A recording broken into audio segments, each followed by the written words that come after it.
Okay, so people are starting to exist. So the point of this Facebook Live is I'm too lazy to write something out or actually do a produced video, so I'm just going to do this. I may or may not stick it on YouTube afterwards as an update to some of the 80 bajillion projects I'm working on that people ask about a lot, and the ones they don't ask about because they don't know they exist, and a new one that I'm really looking forward to, and it's going to be awesome. But I'm going to start with backburner things while people show up.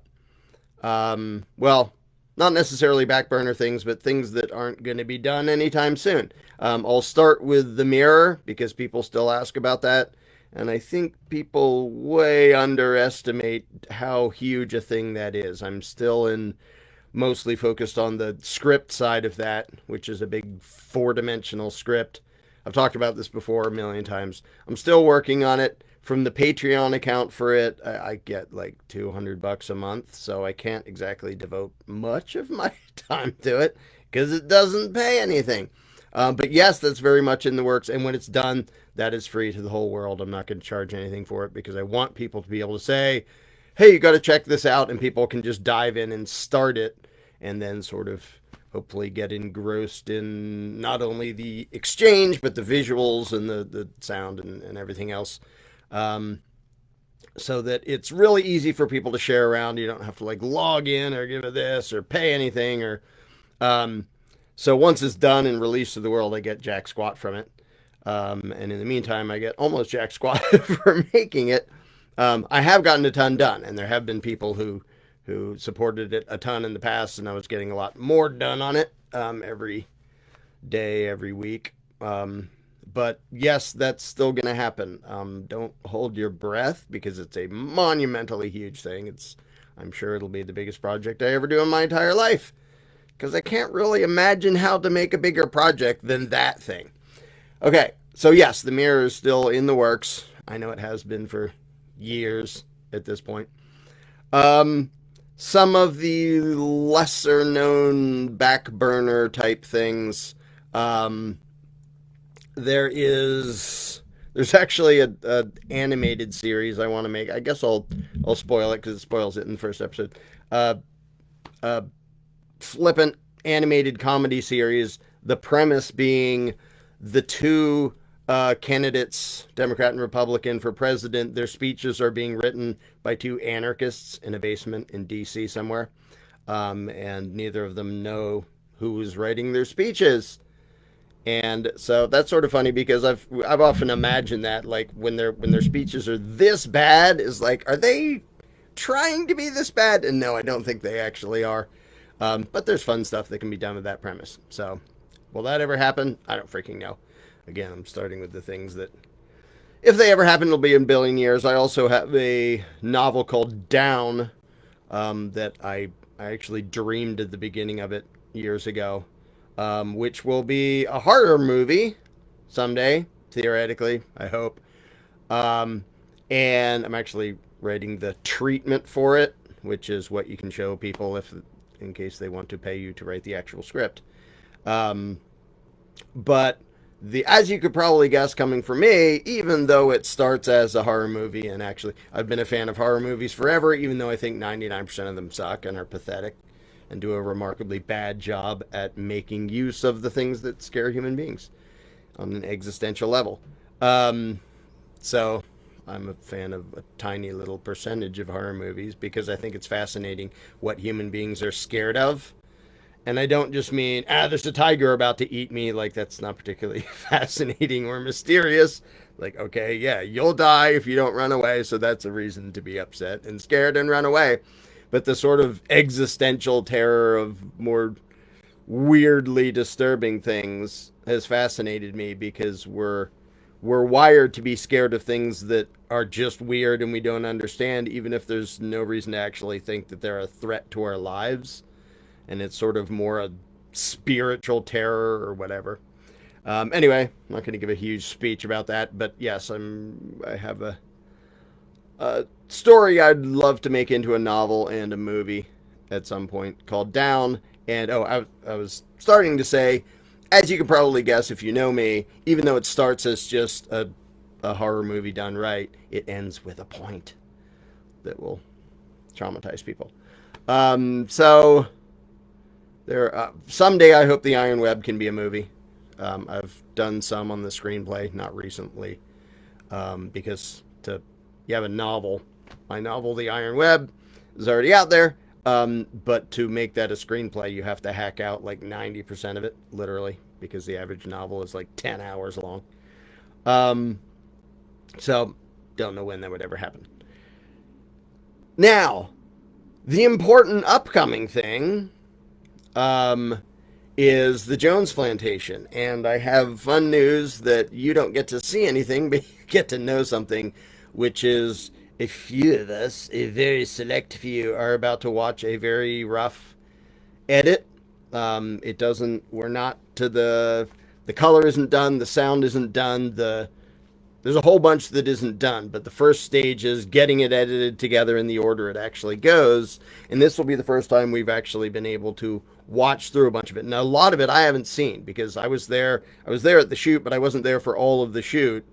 So a bunch of it was shot and I didn't see it, and I don't know what all changed. It's a little bit scary for me because I wrote the screenplay. You know, obviously I wrote the original thing and then I wrote the screenplay. And as always happens when you're shooting a movie, the script changes and things disappear and change and alter while it's going along.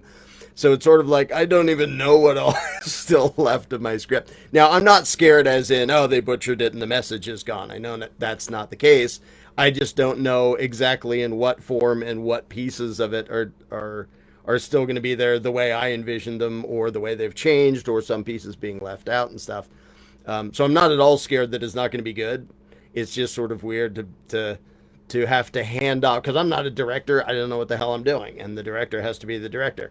So when the script is handed off, it's like, well, let's see what they do with that. Let's see how much of that comes out the other end in one piece.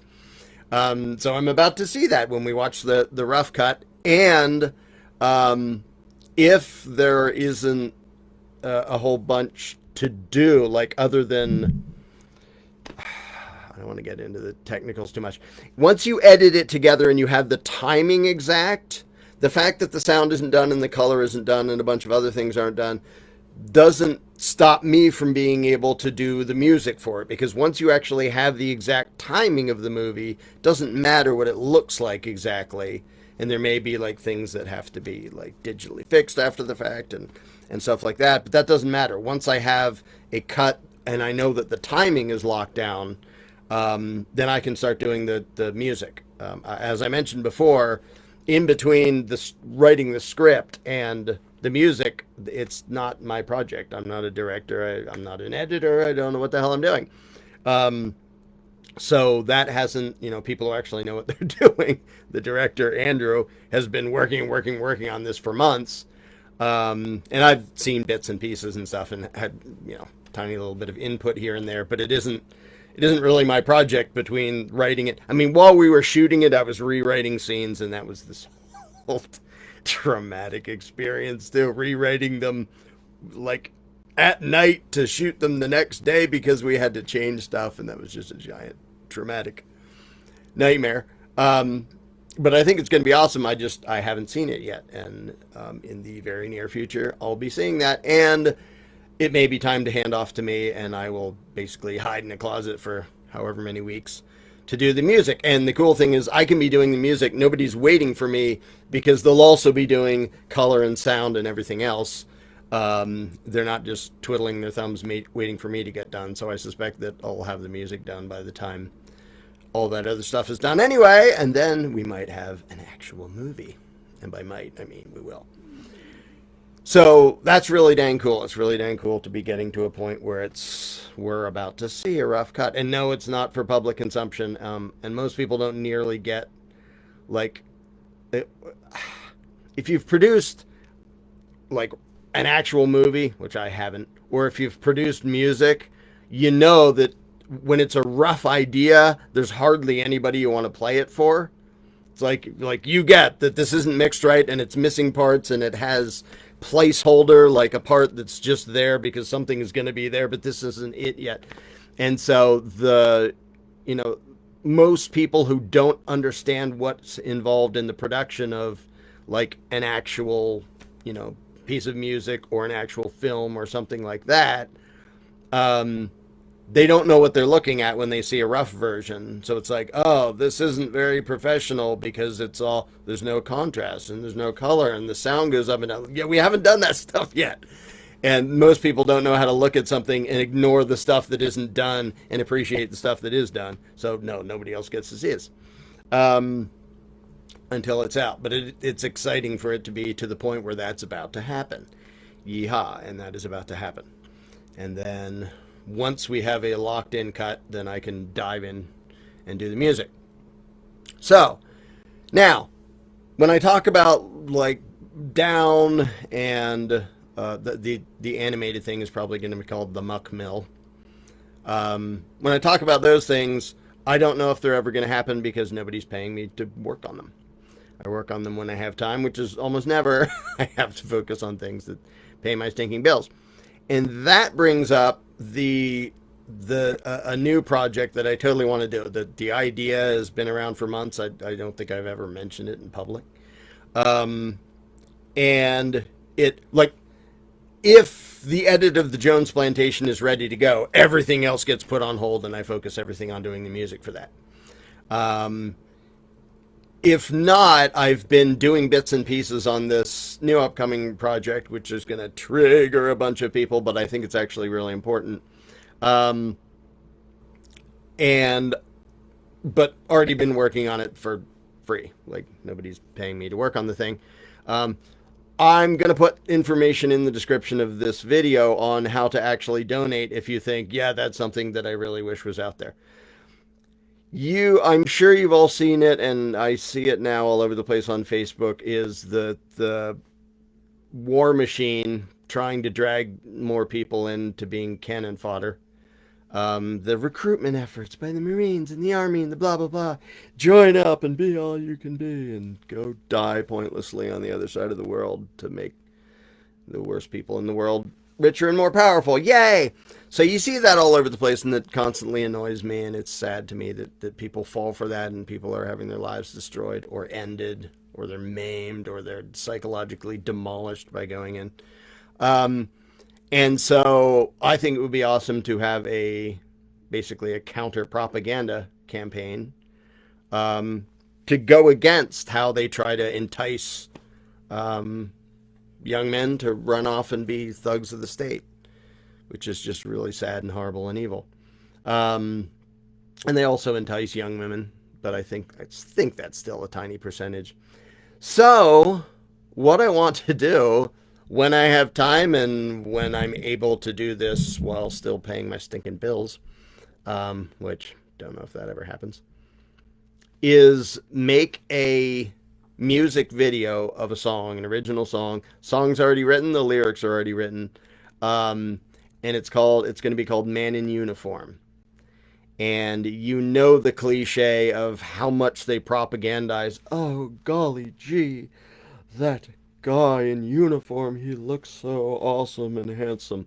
Well, this is the opposite of that, and this will be a number of basically babes, including Amanda, singing a song that sort of points out what it really means when you're wearing that uniform. It's going to apply to police and the military. And it's basically supposed to be counter propaganda to tell them you don't want to join up and be that. And if you are that, you want to quit and come home, because that's not what makes you a man. Blindly following orders of the worst people in the world is not what makes you a man. It doesn't make you badass. You can be super strong and your body is super strong. And if you have no conscience and you have no will and you're choosing to be the puppet of power-happy psychos, you're not a real man. And so it's totally a guilt trip, and we're totally making use of the psychological impact of pretty women telling men, ew, we don't want you to be thugs of the state. We want you to be like responsible people who stand up for freedom and justice.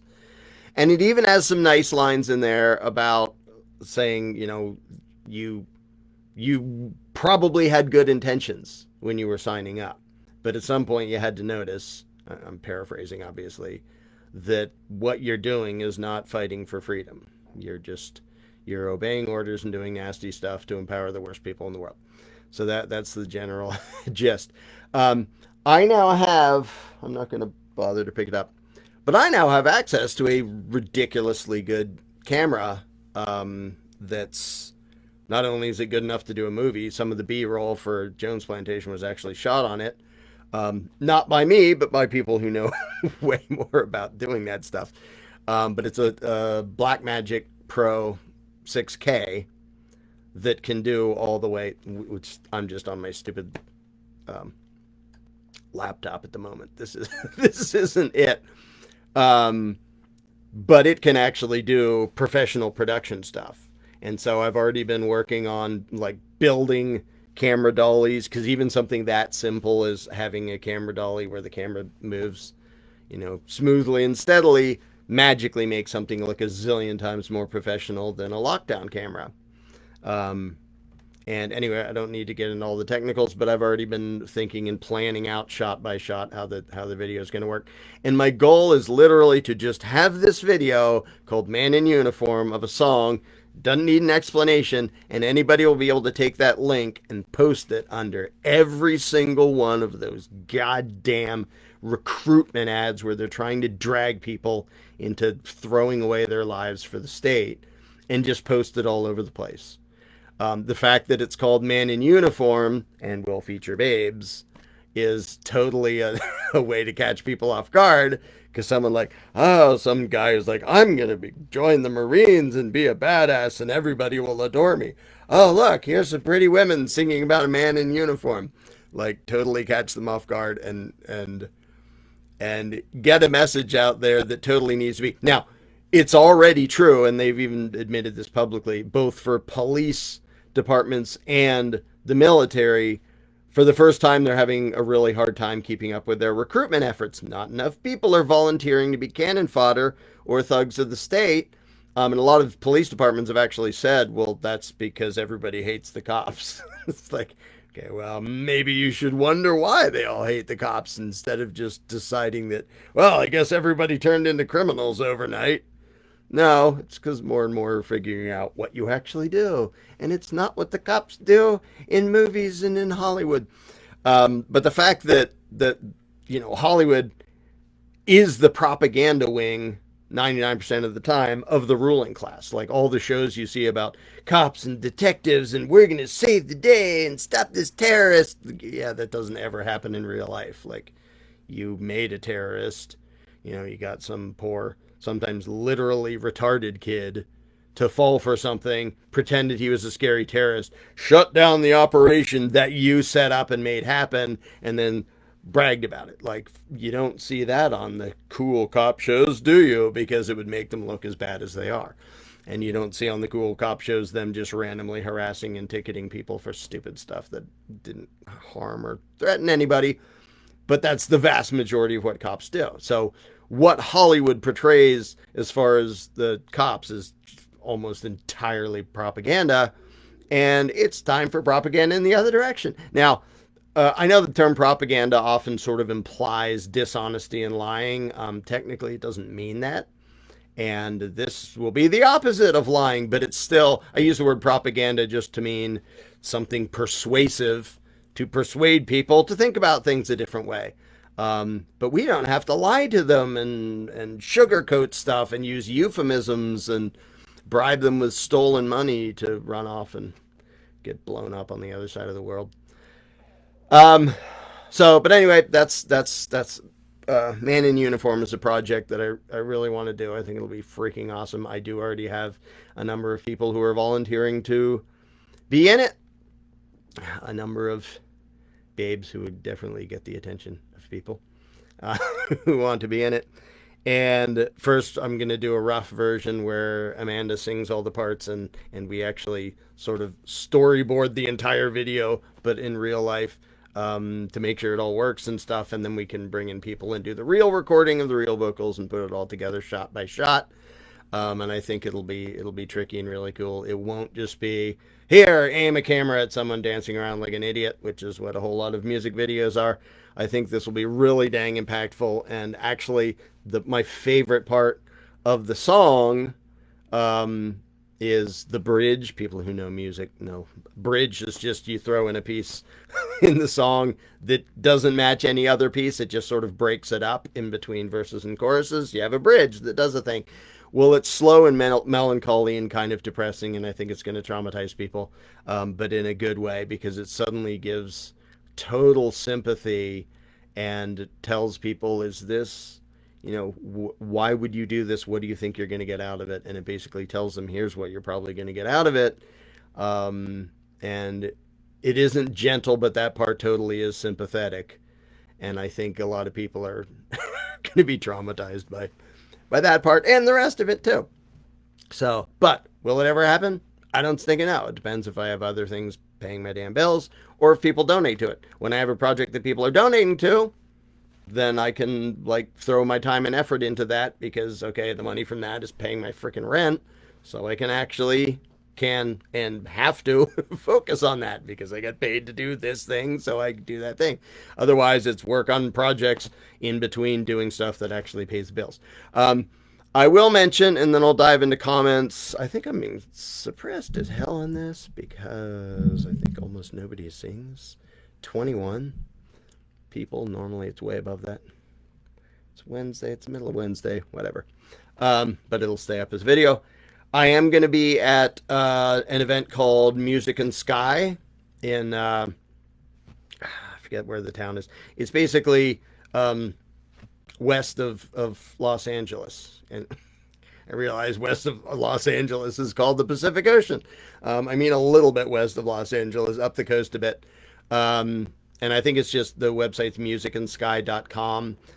Never been to it before, but it looks like a cool sort of get together of well, you can look it up, musicandsky.com. And I agreed to give a talk there, and Amanda and I will be hanging out there, and I think camping. I think everybody camps there, including hoity-toity campers who bring houses on wheels, or you can do it in a tent. But I'll be there with books that's October 13th to 16th, I believe, but you can look that up. So we will be there doing that, and we do plan on being down in at Anarchapulco in February, if all goes well. I hope all goes well. So we haven't been there for what was the last 2 years. The lunacy of traveling. I think the lunacy of traveling has died down because I ain't getting stabbed or doing that little crap to go anywhere. So that's about that. I'm going to jump into the comments and see if there's anything to say. But yeah,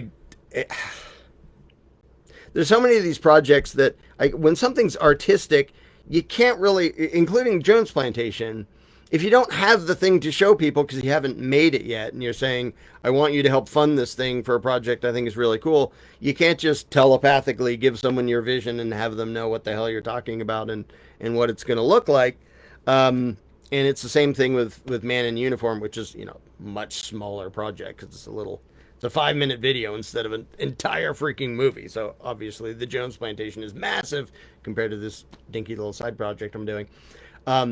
But both of them are examples of trying to describe to somebody how you want it to look and, the director's vision or the writer's vision. Those two may or may not match all the time. But it's a little bit weird saying, do you want to support a project without seeing what it is? Because you can't see what it is because it doesn't exist yet because we haven't made it yet. So I can only sort of describe it as best I can. And then people can decide whether to support it or not, which is a little bit weird. Because like when you go to a store, it's not like, hey, do you want to buy this new product? Well, what does it do? Well, you're not allowed to know yet because it doesn't exist. You have to pay before it exists. And that's just sort of a tough way to do things. But if people have liked things I've done before, and in case of Jones Plantation, that's not my movie, so it's done by people like the director of photography is 1,000 times better at his job than I am. The director of the movie is 1,000 times better at his job than I am. So, like that's a bunch of people that most of you don't know. And I got to be there for the shoot, and it's what they pulled off for the budget we have is just astonishing. Like, I could see some dork with a camera using that budget to make a decent, like, lame ass YouTube video. They made a stinking movie out of a budget that nobody in Hollywood would. They'd be like, that's like the catering budget. What do you have for making the actual movie? So the quality and the skill involved with the funding we had, and thanks so much for all those who donated and made it happen at all. We're 100 and some K to get the quality of people and the amount of skill involved on this, which that's Andrew's doing, knowing these people and knowing how to get them, was just freaking amazing. And so it isn't, well, anyway, I could rant about that, but you're going to see it eventually because it's being done because enough people chipped in. And some of the projects I mentioned that I'm doing may never happen because I'll never get around to it and people will never chip in because they don't care. And that's fine, because if you don't know what something is or you don't want to support it, you get to choose not to. I'm not going to send tax collectors to come make you pay for it. But I do think, there's lots of projects that to me would just sort of be fun and cool. But I do think with all the recruitment crap I keep saying, I'd really love for Man in Uniform to be done and out there and traumatizing people and being able to just post that link under every time those damn ads show up everywhere. Here, join the Marines, join the Army, join the Navy. Is fling that link in and have people go, ooh, holy crap. Because it isn't a funny song. It's not flippant. It's not a parody. It's a serious song and will be a seriously produced video if I ever get around to doing it, which depends on whether I can afford to get around to doing it. But the next upcoming thing is the Jones Plantation. That's gonna be done first. People ask, when's that gonna be out? I don't know. Fall is the guess. Because once the edit is locked in, it's a number of weeks for the color and sound and music and all that to be done. But I don't know exactly how many, and I don't know how many things. Like, when it's a big budget, and I'm sure you've noticed this, when it's a big budget movie that Hollywood's doing, it's like, oh, well, it was delayed by a year. Like, we're not going to be delayed by a stinking year, but things come up as like, to really make it good, we really should go back and fix this thing, which is going to take a few weeks and stuff. I don't foresee any of that, but there's a reason that even when movies promise a release date, sometimes they just change it because they're like, well, we think we can do it better if we change this and put some more work into that or whatever. So, but that's getting very close, and I'm really excited about seeing the rough cut and then diving in and getting to work on the music. So, yeehaw. How long is the movie? I don't even know. I haven't seen the edit.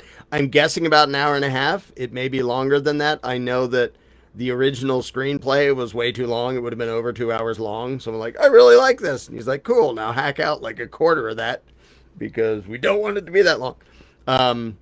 So I don't know. I'll have to see the edit. My guess is an hour and a half.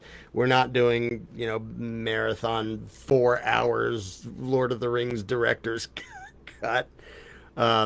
It's going to be a succinct, self-contained movie of maybe an hour and a half. Maybe I should ask the director what it actually added up to because he's either done or very close to done the rough edit. But again, in the description of this video, I put ways to donate. Normally when somebody famous is making a music video, it's like, oh, well, we have $3 million. Like, I look at some of the music videos that happen, and I'm like, that song sucks. And somebody poured in millions of dollars, obviously, for the production of the video to go with a crappy song that doesn't matter and doesn't say anything and doesn't have a message. And what the hell was the point? And it's just because, some people have tons of money to waste on totally stupid projects with no point. And that's fine. It's their money. They're allowed to do that. But to make actually effective messages, unfortunately, takes resources. And Jones Plantation being a fine example of that's going to be, when people can compare Jones Plantation movie to the dumb little animated thing I did like 15 years ago or whenever that was, it was a long time ago.